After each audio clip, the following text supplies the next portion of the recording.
인하사 천지를 만드신 하나님 아버지를 내가 믿사오며 그 외아들 우리 주 예수 그리스도를 믿사오니 이는 성령으로 잉태하사 동정녀 마리아에게 나시고 본디오 빌라도에게 고난을 받으사 십자가에 못 박혀 죽으시고 장사한 지 사흘 만에 죽은 자 가운데서 다시 살아나시며 하늘에 오르사 전능하신 하나님 우편에 앉아 계시다가 저리로서 산자와 죽은 자를 심판하러 오시리라. 성령을 믿사오며 거룩한 공회와 성도가 서로 교통하는 것과 죄를 사하여 주시는 것과 몸이 다시 사는 것과 영원히 사는 것을 믿사옵나이다. 아멘. 네, 오늘 우리 보실 하나님의 말씀은 고린도전서 12장 27절에서 31절의 말씀입니다. 고린도전서 12장 27절에서 31절의 말씀입니다. 날마다 솟는 샘물 58페이지 15일 화요일입니다. 제12장 너희는 그리스도의 몸이요 지체의 각 부분이라. 하나님이 교회 중에 몇을 세우셨으니 첫째는 사도요, 둘째는 선지자요, 셋째는 교사요, 그 다음은 능력을 행하는 자요, 그 다음은 병 고치는 은사와 서로 돕는 것과 다스리는 것과 각종 방언을 말하는 것이라. 다 사도이겠느냐? 다 선지자이겠느냐? 다 교사이겠느냐? 다 능력을 행하는 자이겠느냐? 다 병 고치는 은사를 가진 자이겠느냐? 다 방언을 말하는 자이겠느냐? 다 통역하는 자이겠느냐? 너희는 더욱 큰 은사를 사모하라.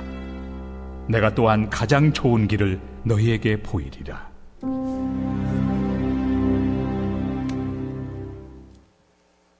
아멘. 새벽에 또 함께하는 여러분을 축복하고 사랑합니다. 오늘 말씀의 제목이 너희는 더욱 큰 은사를 사모하라 라는 그 주제를 가지고 제목을 가지고 오늘 이 새벽에도 함께 나눠봅니다. 사도 바울은 여러 종류의 은사들을 교회에 사실 적용하고 있고 시키려고 하는 모습들이 있죠. 27절의 말씀을 보면 너희는 그리스도의 몸이요 지체요 각 부분이라 라고 말씀합니다. 고린도 교회는 전체적으로 그리스도의 몸이요 그리고 부분적으로는 지체라는 그 의미를 가지고 있는 것입니다. 그리고 28절부터 30절의 말씀을 보면 하나님께서 교회에게 주신 그 다양한 그 직분과 은사들에 대해서 말씀하고 설명하고 있습니다. 하나님께서 교회에 세우신 그 직분에 대해서 사도와 선지자 그리고 교사에 대해서 말씀하고 있습니다. 첫째, 그 사도란 예수님에 의해 파송을 받아 복음을 전하는 사람들을 가리킨다라고 합니다. 넓은 의미로 생각해 본다면 모든 그 성도들을 사도라고 말할 수 있지만 본문에서 말하는 그 좁은 의미에서 그 사도란 12제자와 자신 바울을 가리키는 것으로 생각하고 있는 겁니다. 선지자, 원어로 얘기하면 프로페테스죠. 그 말씀은 그 초대교회에 활동하면서 하나님의 계시를 교회에 전하는 그 특별한 은사를 가진 그 사람들을 말씀하고 있는 거예요. 에베소서 2장 20절의 말씀을 보면 너희는 사도들과 선지자들의 터 위에 세우심을 입은 자라. 그리스도 예수께서 친히 모퉁이 돌이 되셨느니라. 3장 5절 이제 그의 거룩한 사도들과 제자들에게 성령이 나타내신 것 같이 다른 세대에게 그 사람의 아들들에게 알리지 아니하셨으니 라고 말씀합니다. 라고 하는 그 말씀처럼 사도들과 그 선지자들은 신약교회의 기초를 놓은 그 세우는 사람들이었음을 말씀하고 있는 겁니다. 그리고 바울은 능력과 병 고치는 그 은사에 대해서 서로 돕는 것과 다스리는 것 그리고 각종 방언을 하는 것이라고 말하고 있습니다. 바울이 말하는 언급하는 그 세 가지의 교회에서 나타나는 그 은사들이지만 특별히 직분이라고 말할 수 있는 것은 아닙니다. 그래서 바울은 은사를 가진 인물로 언급하지 않고 은사 자체를 언급하고 있는 것이죠. 그리고 끝으로 각종 방언들이다라고 말하고 있어요. 사실 사도 바울이 고린도 교회에서 특별히 말하고자 하는 것은 바로 이 방언에 대해서입니다. 하나님께서 교회에게 주신 여러 은사들 중에 하나로서 마지막으로 언급하고 있어요. 그리고 바울은 이렇게 질문을 던집니다. 다 사도겠느냐? 다 선지자겠느냐? 다 교사겠느냐? 다 방언을 말하는 자겠느냐? 라고, 그리고 다 통역하는 자겠느냐? 라고 말씀합니다. 이게 무슨 말씀일까요? 바울은 교회 안에 여러 가지 은사를 가진 그 사람들이 분명 필요하지만 동일한 은사들만을 가진 성도들만 있어서는 결코 안 된다라고 하는 것을 다시 한번 이야기하면서 다양한 은사들을 가진 그 성도들이 있어야 함을 다시 한번 역설하고 있는 거예요. 물론 이 말의 초점은 방언만을 고집하는 고린도 교회의 일부 성도들을 향하고 있음을 14장에 가서는 분명하게 사도 바울은 피력합니다. 그래서 사도 바울은 말합니다. 31절의 말씀 우리 다 함께 읽어볼까요? 31절입니다. 시작. 너희는 더욱 큰 은사를 사모하라. 내가 또한 가장 좋은 길을 너희에게 보이리라. 이게 무슨 말씀일까요? 은사를 받았는데 욕심을 내어서 더 근사한 큰 은사를 하나님 앞에 간구하라고 이야기하고 있는 걸까요? 무엇을 더 사모하라고 하는 겁니까? 너희는 더욱 큰 은사를 사모하라 라고 하는 것은 무엇이고, 그리고 제일 좋은 길은 또 무슨 말씀인지, 방언보다 더 큰 은사들이란 결국 14장에 나오는 말씀을 보면 신령한 것들을 가리킨다라고 저는 생각합니다. 그리고 제일 좋은 길이란 것은 13장에서 말하는 것처럼 분명 사랑에 대한 이 이야기일 것입니다. 은사는 위로부터 내려오는 특별한 하나님의 은혜이죠. 이 은혜를 누리는 것은 우리에게 주어지는 사실 축복이고 축복일 것입니다.